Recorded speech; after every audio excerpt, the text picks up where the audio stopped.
S&P 500 6,967.13, US 30 50,170.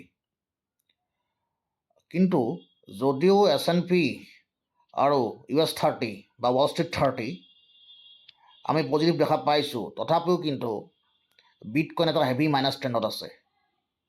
68,871 এইটো bitcoin দেখা পাইছে। বিটকইন মাইনাছত আহি আছে। মই আগতে কৈছোঁ যে বিটকইন ট্ৰেণ্ড চেঞ্জ হোৱা নাই, গতিকে এতিয়া কোনেও যাতে বিটকইনত বাই নকৰে।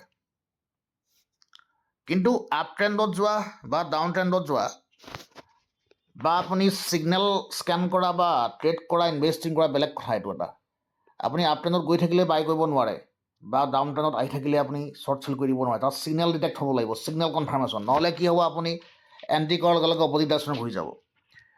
ETH ইথেৰিয়াম হেভি মাইনাছ ট্ৰেণ্ডত ডিটেক্ট হৈছে। আৰু ইয়াত টাইম ফ্ৰেম চেঞ্জ কৰোঁ, ইথেৰিয়াম দেখা পাইছে 2007 USD ইথেৰিয়াম চলি আছে। আৰু ইথেৰিয়াম এতিয়া -4.57%। আৰু ক্ৰিপ্ট'কাৰেঞ্চি মাৰ্কেট ইমান ইজিলি আপ ট্ৰেণ্ডত নাযায়, গতিকে আমি এতিয়া ৱেইট কৰিব লাগিব। ডাউন ট্ৰেণ্ডত শ্বৰ্ট চেল কৰে, তেওঁলোকৰ কাৰণে ভাল এতিয়া।